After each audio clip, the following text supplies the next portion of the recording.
Hey you guys, welcome back to the Hall of Anime, and before we get into the review, I just want to say, you guys, I'm sorry that last week I did not post at all, I don't even think. Didn't even get the Tokyo Ghoul re-review out. I'm getting back into either today or tomorrow after this review, and obviously I'm starting to pick up this manga as well to review alongside both of them should be coming out on the date that they come out. I believe that Black Clover comes out on Saturdays, and this comes out, or Tokyo Ghoul comes out on Fridays, I want to say. Or not Fridays, Sundays, there we go. Anyway, you guys, I just wanted to let you guys know that. And anyway, also, I meant to obviously do all the reviews that I could this week, but sorry about that. It might be a bit noisy. There we go. I think I fixed the problem, possibly. My camera was flickering a little bit for some reason. I think it was Fraps was open. Anyway, just letting you guys know, I'm trying a little better this week, hopefully, and for the next couple weeks as football starts starting and a couple other things to get videos out to you guys on time. And obviously last week was like one of my only free weeks of summer, along with next week where I actually literally have to do nothing the whole week. So yeah, it's just I wanted a bit to relax. Anyway, now we're starting back up. Got a new manga coming at you guys. In a couple, wait, what was that? No, never mind. I was going to say something else. Anyway, got a new manga review coming at you guys. And these are the reviews of Black Clover that I'll start doing. Black Clover, I originally meant to start reviewing it right when it came out, but I did not jump on the ball, and it was just kind of, it got to the point where they were in the middle of kind of like a mini arc. That last one, it was like, do I really want to go jump right into the middle of it? I mean, with I kind of jumped in right at the end of the, whatchamacallit, arc. I can't remember what it's called. And that was kind of, I got a lot of views out of that one video, but I didn't feel like I had reviewed a lot of it yet. So hopefully this will give me kind of a kickstart, since I'm starting off on chapter 22 right after the kind of first arc of the series, I guess you could say. Anyway, we start off well, first of all, my thoughts on the last arc, I'll just tell you guys. I thought it was great. I thought it was enjoyable, really good. I love Juno, Esther, however you pronounce it. I'm going to say Esther, is just fucking he's my shit. I love that guy so much. Juno's just a badass, obviously, and I just love their bond together. It really reminds me of like Sasuke and Naruto bond, obviously, which I believe this took a lot of inspiration from, obviously, the story. I want to be the Sorcerer Emperor, so obviously took a lot of inspiration from the Naruto. And anyway, just really great, enjoyable. Anyway, the last arc, like I said, I loved it. Enjoyable. I really liked it. I can't say enough about it. Anyway, let's get into the actual chapter that I'm supposed to review, and we're already 3.5 minutes in.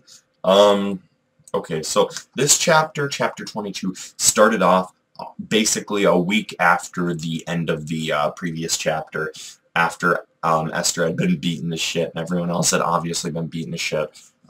This is where this one starts off. And it starts up with Esther having to, basically they have to go to the main castle town, or to Castletown, there we go, to obviously go and give the reports to the knights.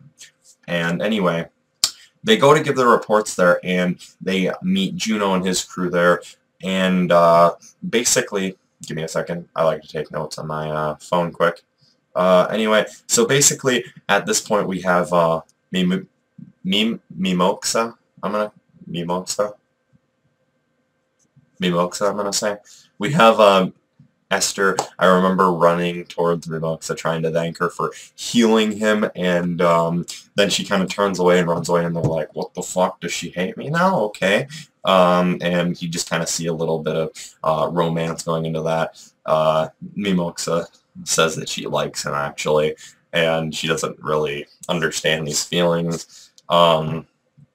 So yeah, and then we have a little bit further into the chapter, we have the Sorcerer Emperor show up, and that was enjoyable. That guy, you know, I feel like he has some sort of exterior, what is it, like exterior motive, probably. There we go.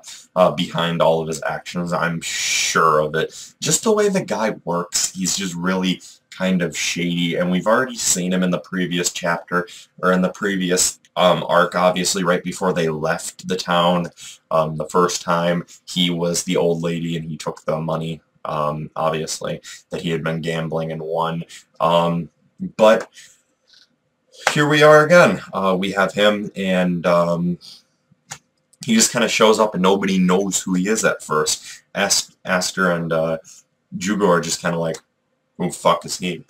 And Four Eyes just kind of kneels down. It's like, oh shit. Kneels down, and Jugo and Aster are just like, who the fuck is this guy? And obviously he says, oh, I'm the Sorcerer Emperor.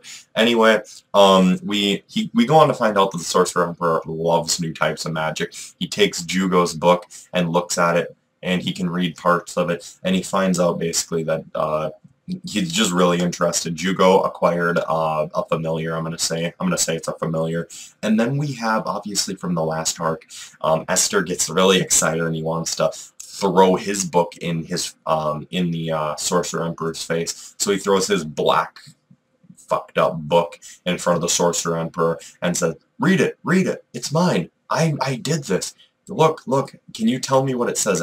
And the Sorcerer Emperor has no fucking clue what it says. He has no clue whatsoever what the book says. And obviously from the last arc, Aster in the dungeon found a brand new sword, a brand new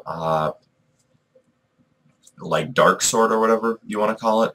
Anyway, he hands it off to the Sorcerer Emperor. He pulls it out of his book and hands it, or is holding it, and the Sorcerer Emperor wants to see it, so he hands it over, and the Sorcerer Emperor finds out, this is sucking my magic. This is the only reason why Aster can use it, because obviously the Sorcerer Emperor can barely hold the sword. He's got both his hands on it, and he still can't lift it up, and this is the new sword that he found that's like a one-handed sword, unlike his big, huge sword that he has to hold with two. But anyway, he finds out this thing's insanely freaking heavy. How can he hold this? He must be strong. He must be jacked. And he is. And basically, he starts to feel his magic getting sucked out of him. And then he realizes the reason why Aster can use this is because he doesn't have any magical power in this world. He's the only one who is able to use this. So then we have Jugo and Aster towards the end of the chapter. They're finally like, the question that I knew was going to come up at some point in this chapter after seeing him was, what do you have to do to become the Sorcerer Emperor? They asked him. And he said, you need to have results, good results, basically. You need to be good at your missions, is what I'm guessing he means by results. And you need to, obviously, just be good in general. Okay, so then we basically just have, right at the end of the chapter, we get introduced to some characters, not introduced, but shown a quick glimpse of some characters. I believe in total there are 10 characters here, and we have, basically, as they call them in the chapter, it says, the men of war have gathered in the castle town, he says, and basically these 10 people are people that he says, can you, or no, this is 9 people. He says, can you produce better results than them, then you're good. And basically what I'm seeing here is I'm seeing about I'm seeing 3 people that look highly related. The royalty, they look a lot like royalty, like the 3 people right on the, if you read this chapter, I'll use this as the thumbnail, but there are 3 people right on the left, it looks like. Yeah, there's 3 people right on the left, and it looks like 1 girl and 2 boys. One of the boys looks really like a dick. The girl looks like a bitch, and the middle guy just kind of looks like, I don't give a fuck. And then we've got another royalty towards the back of that the left side as well. Or not a royalty, I would say. She looks more like a knight. And then we have another knight in the background. And then really we don't really have, like, the ones that look really devilish, I'd have to say, or the one that looks the most devilish out of the group at the moment, is probably the guy on the left, right, and front. He just looks like he's a complete ass. And I'm really excited to see where the story will be getting taken for the next chapter. Anyway, great chapter. You guys should definitely go out and read it. If you haven't read it, go read Black Clover. It's only 21 or 22 chapters now long, and literally it'll take you half an hour to catch up, and it shouldn't take you that long to read Black Clover. It's a shonen, and the story is enjoyable. If you like Naruto, go read this. I'm already guessing there will be an anime adaptation of Black Clover probably soon. This is a new Shonen Jump, like I said. Even if they don't, even if they adapt it, I don't think they'll be doing it like how they do like Bleach, One Piece, or Naruto. Obviously, how they did those long running. It just doesn't work, the formula. So I'm guessing they'll try and adapt it into a 25 episode season at some point here. And we'll just go from that, and I don't know, this has the potential to obviously be a big dog, but a lot of things do, and a lot of things don't handle it well. So, anyway, thank you guys for watching, and I will see you guys in next week's review for this, and hopefully Tokyo Ghoul either tonight or tomorrow night. Also, one last thing, I will be posting eventually pickups for the past month. That'll be towards the end of the month, I believe. Maybe, I'm not sure. It might be around the 20 something here in like the next week, probably pickups from the month. Or maybe I'll just let it and wait until the last day of the month. I'm not sure yet. Anyway, you guys, thank you guys for watching. I'll see you guys later.